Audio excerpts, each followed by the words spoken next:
নিশ্চয়ই অবগত আছেন, জাতির পিতার কন্যা মাননীয় প্রধানমন্ত্রী বাংলাদেশে এসে একটা প্রেস কনফারেন্স করেছেন। এই প্রেস কনফারেন্সে উনি গুম প্রসঙ্গে জাতির পিতা, আমি পেপারের কাটিং থেকে বলছি, মানে রেকর্ড করে বলছি, গুম প্রসঙ্গে জাতির পিতা কন্যা শেখ হাসিনা বলেন, কয়েকটি আন্তর্জাতিক সংস্থা গুম খুন নিয়ে কথা বলে, গুমের হিসেবে দেখা যায় গেল সবচেয়ে বেশি গুম জিয়াউর রহমানের আমলে, তারপর থেকেই তো চলছে। আমরা যখন তালিকা চাইলাম ৭৬ জনের নাম দেওয়া হলো, এর মধ্যে এমনও আছে আরেকজনকে শায়েস্তা করতে মাকে লুকিয়ে রেখেছে, কেউ বোনকে লুকিয়ে রেখেছে, আবার দেখা গেছে একজন ঢাকা থেকে চলে গেছে। প্রধানমন্ত্রী শেখ হাসিনার বক্তব্য কি আপনার বক্তব্য? প্রধানমন্ত্রী শেখ হাসিনার বক্তব্য কালকে আমরা শুনেছি, আমরা শেষ করতে দিলে। জি জি জি, আপনি শুনেছেন, আপনার সমস্ত দর্শক তো শুনে নেই, তাই না? তো ভারতে পলাতক আছেন, এটা কেমন করে হয়? এমনও হয়েছে যে তালিকায় নাম আছে কিন্তু লুকিয়ে আছে যুক্তরাষ্ট্রে, সেই বিষয়গুলো আমরা তাদের সামনে তুলে ধরেছি। সো মাননীয় প্রধানমন্ত্রী রাষ্ট্রনায়ক, উনি আমার নেত্রী, ওনার যে বক্তব্য, সেই বক্তব্যের সাথে দ্বিমত করার কথা তো নাই। যেমন বিএনপির নেতা সালাউদ্দিন সাহেব, ওনাকে গুম করা হয়েছে, খুন করা হয়েছে বলা হলো, ঠিক আছে, তো বিএনপি নেতা সালাউদ্দিন সাহেবকে তো পাওয়া গেল ভারতে। আপনি লক্ষ্য করে দেখেন, যেমন আমার বন্ধু সহযোদ্ধা ইলিয়াস আলীকে নিয়ে এখনো কথা হচ্ছে। আমার কাছে রেকর্ড আছে যে মির্জা আব্বাস সাহেব বলেছিলেন তখন যে ইলিয়াস আলীর সাথে বিএনপির তৎকালীন অর্থমন্ত্রী, মরহুম অর্থমন্ত্রী, আল্লাহকে বেহেশত নসিব করুক, সাইফুর রহমান সাহেবের অন্তর্দ্বন্দ্ব আছে, এটা একটি অন্তর্দ্বন্দ্বের শিকার। এই যে কথাগুলি আছে, সো কোনো জিনিস ফাইনালি না হওয়া পর্যন্ত, বিচার বিভাগ দ্বারা মূল্যায়িত না হওয়া পর্যন্ত আপনি তো বলতে পারি না who is guilty and who is রং।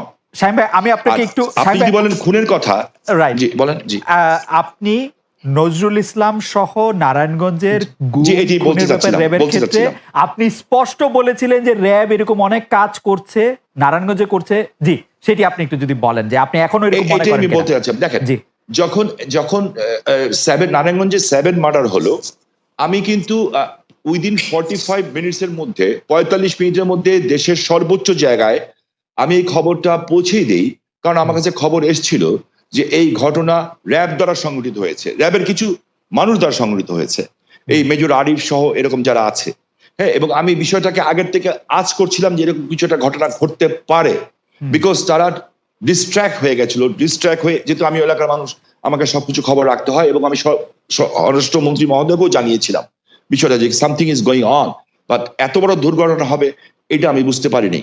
কিন্তু দেখেন, যখন এই ঘটনা ঘটলো, আমি কিন্তু আমার ভয়েস রেজ করেছি, এবং এই জন্য আমার জীবনের শঙ্কা ছিল, কিন্তু আমি সমর্থন পেয়েছি কার? আমি সমর্থন পেয়েছি জাতির পিতার কন্যা মাননীয় প্রধানমন্ত্রী শেখ হাসিনার। এবং তখন যখন র্যাবের যারা ঊর্ধ্বতন কর্মকর্তা ছিলেন, তারা আমাকে তখন ভুল বুঝেছিলেন, কিন্তু 48 ঘন্টা পার হতে হতে ওরা যখন তদন্ত করে দেখলেন যে আমার কথা সত্য, তার পরিণতিতে কিন্তু সাবজেক্ট এইটা যে খুন হয়েছে এটা সত্য, এটার চেয়েও বড় সত্য হচ্ছে এত বড় বড় উচ্চ পদস্থধারীরা এখনো কিন্তু জেলখানায় আছেন, এবং অনেকের যাবজ্জীবন হয়েছে, অনেকের ফাঁসি হয়েছে। শামীম ভাই, আপনাকে শুধু অপরাধ হবে, কিন্তু বিচার হবে কিনা সেটি দেখার বিষয়। শামীম ভাই, আপনাকে প্রশ্নটি করে রাখি, আমি ফারুক ভাইকে শুনে এসে আপনাকে শুনবো। প্রশ্নটি হচ্ছে যে আপনি নারায়ণগঞ্জের 7 মার্ডারের ক্ষেত্রে যেরকম ভয়েস রেজ করেছিলেন, আইন শৃঙ্খলা রক্ষাকারী বাহিনীর সর্বোচ্চ কর্মকর্তা যারা ওইখানে নারায়ণগঞ্জে ছিলেন তাদের সবার বিরুদ্ধে এরকম কোনো সিচুয়েশন আর এই গত 4-5 বছরে হয়েছে কিনা যে আপনি ভয়েস রেজ করতে পারতেন? জনাব শামীম ওসমান, আপনার নিশ্চয়ই মনে আসে একরামুল বলে চট্টগ্রামের একজন কাউন্সিলর, তার মেয়ে যখন বলছিল বাবা তুমি কান্না করছো যে, এবং তারপরে যখন তাকে গুলি করে হত্যা শব্দ আমরা শুনলাম, সেই সময়ের মধ্যে কিন্তু আমরা অনেকেই বলছিলাম যে এইখানেই এটি শেষ হওয়া উচিত, কিন্তু এটি আসলে শেষ হয় নাই। জনাব শামীম ওসমান। জি, আমি আপনার সাথে 100% একমত। আমি কোনো অবস্থাতে একজন মানুষ হিসাবে, পৃথিবীর 800 কোটি মানুষও যদি চায় একজন মৃত মানুষকে জাগিয়ে তুলবে, তা তো জাগিয়ে তুলতে পারবে না, তাই না? তো একজন মানুষকে আমি গুম করে দিব, খুন করে দিব, এই বিষয়টাকে আমি একজন মানুষ হিসাবে, আমি যদি মৃত্যু হয়ে যায় আমার, আমি কোনোদিন এটাকে সাপোর্ট করব না। এবং অতীতে কে কি করেছে সেই জন্য আমাকে একই পথে চলতে হবে, আমি সেটাকেও মনে করি না। আমি আমাদের সজীবদের জয় একটা ফেসবুকে, এই যে আমেরিকা গত 2 দিন আগে একটা স্ট্যাটাস দিয়েছেন, 3-4 দিন আগে, বিএনপি জামাতের সরকারের 100 দিনের সন্ত্রাসী কার্যকলাপে নিহতের সংখ্যা ছিল 100 দিন, মাত্র 100, এবং যা দিয়েছেন উনি সব কয়টা হলো মিডিয়ার থেকে নেওয়া। আমার হাতে কাগজগুলি আছে, এবং এগুলি সব মিডিয়ার থেকে দেওয়া, এবং উনি ওইখানে বলেছেন 100 দিনে নিহতের সংখ্যা ছিল 1200, ধর্ষণের ঘটনা গড়ে প্রতিদিন 4টি, খুনের সংখ্যা গড়ে প্রতিদিন 6 জন। থানার ওসিও নিজের জান বাঁচাতে জিডি করেছিলেন। হ্যাঁ, এখন আমি এই কথা দিয়ে এটা প্রমাণ করতে চাই না যে ওনারা করেছেন দেখে আমাকে করতে হবে, এটা আমি বলতে চাই না। অফকোর্স ইলিয়াস আহমেদ চৌধুরীকে আমি চাই রাষ্ট্রের দায়িত্ব, না, কিন্তু বিএনপির কথা এখানে না থাক, আপনি আমাকে বলেন তো যে গত 20 বছরের মধ্যে এরকম কখনো হয়েছে যে আন্তর্জাতিকভাবে বাংলাদেশকে যারা বাহিনী আছে তাদেরকে এই গুম খুন তারপরে হচ্ছে বিচার বহির্ভূত হত্যাকাণ্ড তাদের জন্য আসলে স্যাংশন দেওয়া হয়েছে, প্রশ্ন তুলেছে, এরকম 20 বছরের মধ্যে এরকম ঘটনা কখনো ঘটেছে নাকি আন্তর্জাতিক সম্প্রদায়? এইটার উত্তর কিন্তু আমাদের সাবেক আইজিপি সাহেব, আপনি যে প্রশ্ন করেছেন, ডক্টর বেনজির আহমেদ, উনি কিন্তু খুব আমেরিকাতে বসেই এই প্রশ্ন উত্তর দিয়েছেন এবং উনি 3টা লবিস্ট ফার্মের নামও বলেছেন এবং এই লবিস্ট ফার্মের মাধ্যমে কিভাবে এই তথ্য বিকৃত করা হয়েছে সেই কথাটাও কিন্তু উনি বলেছেন। এখন দেখেন, এইখানে কথা বললে তো অনেক কিছু বলা যায়, আন্তর্জাতিক মাধ্যম যা বলবে তা বেদবাক্য, আর আমি যা বলবো তা অসত্য। কিন্তু সাহেব, আমি যা বলবো তা অসত্য বা বেদবাক্য না হলো মানে আমাদের কি খালি সরকারের কথাই বিশ্বাস করতে হবে? আমরা বিএনপির কথাও বিশ্বাস করতে পারবো না, কোনো মানবাধিকার সংস্থার কথা বিশ্বাস করবো না, বিদেশের কথা বিশ্বাস করবো না, আমাদের খালি সরকারের কথাই বিশ্বাস করতে হবে? আমরা যেটা চোখে দেখবো এবং যেটা বুঝবো সত্য, আমরা সেটাকেই বিশ্বাস করব এবং সেটাকে বিশ্বাস করা উচিত। আমি আপনাকে একটা জিনিস স্পেসিফিক্যালি বলতে চাই খুব পরিষ্কার ভাবে, আমি একজন হিউম্যান বিং হিসাবে আমি কোনো ধরনের হত্যাকাণ্ডকে আমি সমর্থন করি না এবং করা উচিত, তাহলে আমি মানুষ হিসেবেই গণ্য হব না। এখানে একটা লিস্ট আছে আমার কাছে, বিশাল লিস্ট। আমাদের IB Rahman, SM Kibria, Asadullah master, Momtaz ভাই, গোপাল কৃষ্ণ মুহুরী, অধ্যাপক হুমায়ুন আজাদ, অধ্যাপক ইউনুস, এরকম দেশ বরেণ্য ব্যক্তিদের নামের লিস্ট আছে আমার কাছে এখানে প্রচুর, যেগুলি এবং ইভেনচুয়ালি ফারুক ভাইদের সময় ব্রিটিশ হাই কমিশনার যখন শাহজালাল বাবার মাজারে গেছিলেন, ওনার উপরে বম ব্লাস্ট হয়েছিল, ওখানে কিন্তু মানুষ মারা গেছিল। কিন্তু আপনি কিন্তু বিএনপির আমল থেকে আসতেই পারতেছেন না, আপনি বিএনপির আমলেই থাকতেছেন, আপনি এই আমলে আসেন যে আমলের মধ্যে জাতিসংঘ হচ্ছে বাংলাদেশের 4 জন বাহিনী প্রধানকে আসলে স্যাংশন দিয়েছে, জাতিসংঘ প্রত্যেকবার বলছে এটার কথা, আন্তর্জাতিক মানবাধিকার সংস্থাগুলি বলছে, বাংলাদেশের আওয়ামী লীগ ছাড়া সবাই বলছে।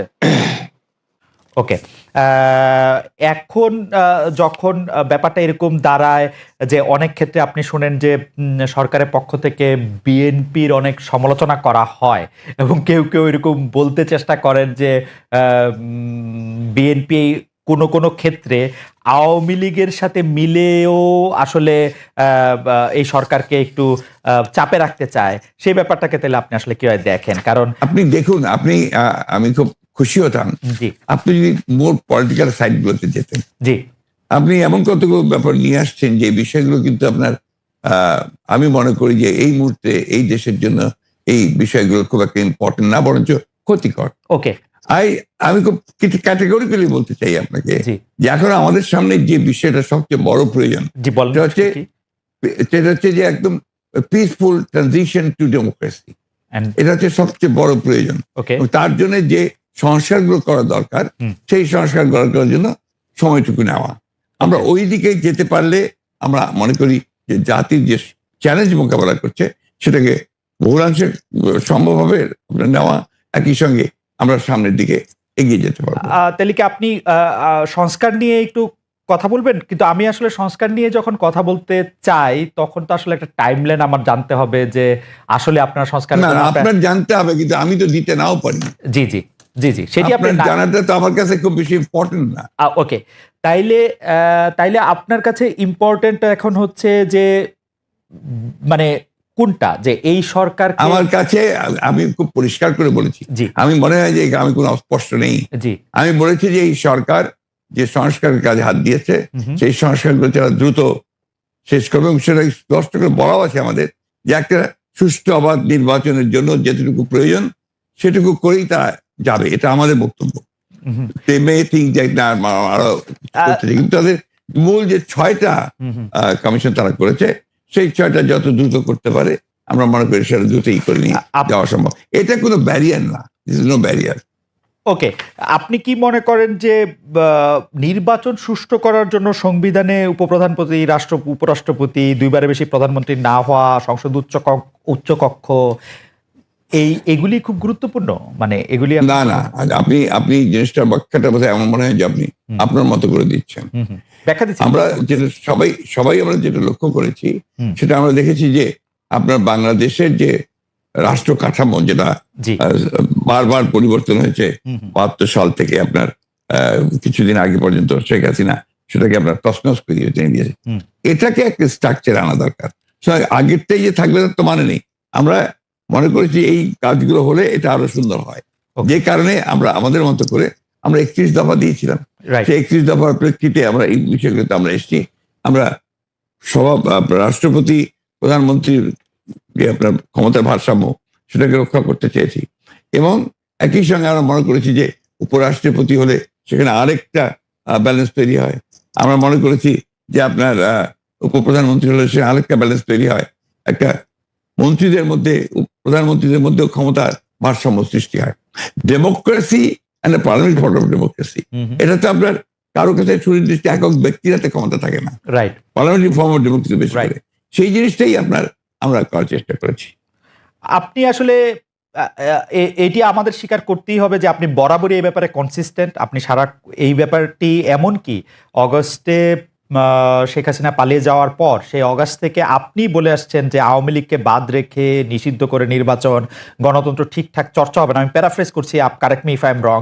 প্রধান উপদেষ্টা ডক্টর মোহাম্মদ ইউনূসও সম্প্রতি সরাসরি বলেছেন বিএনপি যেহেতু চায় না সেহেতু আওয়ামী লীগকে নিয়েই নির্বাচন হবে। আওয়ামী লীগ নিয়ে আপনাদের এই অবস্থানের কারণ কি? প্রতিপক্ষের নিষ্ক্রিয়তার মধ্যে আমার মনে হয় এই জায়গায় বলতে আমি বাধ্য হচ্ছি, যে প্রফেসর ইউনূস সাহেব সঠিক, আমরা যেটা বলেছি সেটা সঠিকভাবে তিনি প্রেজেন্ট করেন নাই। কারণ আমরা চাই, এ কথা আমরা কোথাও বলিনি। আমরা বারবার একটা কথাই বলে এসেছি যে আওয়ামী লীগ একটা রাজনৈতিক দল, সে রাজনীতিতে থাকবে কিনা, নির্বাচন করবে কিনা, it will be decided by the people, not by any particular political party. আমি একটা রাজনৈতিক দল, আওয়ামী লীগ একটা রাজনৈতিক দল। আমি মনে করি এটা আমাদের জন্য শোভনীয় নয়, শালীন নয় যে আরেকটা দল থাকবে কি থাকবে সেই সম্পর্কে কমেন্ট করা। ওকে, পরিষ্কার। নির্বাচনেই সিদ্ধান্ত হবে যে আওয়ামী লীগ থাকবে কি থাকবে না। তাহলে হচ্ছে যে আপনাদের সাথে এইটা নিয়ে ডক্টর ইউনূসের আসলে সেই অর্থে কথা হয় না। আপনি বললেন যে সেটা আসলে হয়তো ওনার কাছে ভুল উপস্থাপন করা হয়েছে বা উনি ভুল বুঝেছেন। আমি জানি না উনি কিভাবে বলেছেন, এটা ওনার বক্তব্য, কিন্তু আমরা এই ধরনের কোনো বক্তব্য দেইনি। দর্শকদের মধ্যে অনেকেই একটি প্রশ্ন করছেন, একটু যেটি হচ্ছে যে আপনি গত 15 বছরের, বা যদি আমি বলি যে শেষ 7-8 বছরে আপনি অনেক বেশি যার সাথে মাঠের রাজনীতিতে আপনার কথার লড়াই হয়েছে, সে ওবায়দুল কাদের সাহেব একবার বলেছিলেন যে আপনার বাসায় গিয়ে উঠবেন এবং উনি এখন কোথায় আছেন সেটি জানেন না। আপনি জানেন কিনা এটি কেউ জানতে চাইছেন। আমি এই ধরনের আপনার কাছে আশ্রয় চেয়েছিলেন কিনা তিনি, আর কি প্রশ্নটা অনেকটা। আমি এই ধরনের প্রশ্নের উত্তর দেই না। ওকে, এটাকে আমি মনে করি যে রাজনীতিটা এটা খুব ইম্পর্টেন্ট না। ওকে, ঠিক আছে, আমি নেক্সট প্রশ্নে যাওয়ার আগে আসলে আপনার একটি কোট নিয়ে আমরা দর্শকদের কাছে জানতে চাইছিলাম যে সংবিধান সংস্কার হতে হলে নির্বাচিত সংসদ দরকার বলেছিলেন জনাব মির্জা ফখরুল ইসলাম আলমগীর। এই অবস্থান সঠিক বলে মনে করেন কিনা? এই অবস্থান সঠিক বলে মনে করছেন শতকরা 35% দর্শক, শতকরা 65% দর্শক মনে করছেন যে এই অবস্থান সঠিক নয়। 75,000 দর্শকের মধ্যে ভোট দিয়েছেন। আপনি এটি নিয়ে মন্তব্য করলেও করতে পারেন। অনেকেই মনে করছেন যে আগে সংস্কার হওয়া উচিত, পরে নির্বাচন হওয়া উচিত। এই ব্যাপারটিতে কি আপনার কাছে মনে হয় যে এটিতে আসলে কোন একটা রেফারেন্ডাম দেওয়া উচিত, বা এটি আসলে? দেখুন, রেফারেন্ডাম দিলেও তো আপনার কনস্টিটিউশন অ্যাসেম্বলি লাগবে। রেফারেন্ডাম দিবে কে? আপনার মূল জায়গাগুলোতে আপনার ওইভাবে আলোচনা করতে আসলে না, আপনার যে আসলে এই সিদ্ধান্তগুলো নিতে হবে তো একটা ইলেক্টেড বডি, রাইট? সেই ইলেক্টেড বডি কনস্টিটিউশন অ্যাসেম্বলি হতে পারে, পার্লামেন্ট হতে পারে। আপনি সংবিধান যখন আপনি পাস করবেন, সেই সংবিধান পাসটা করবে কে করবে?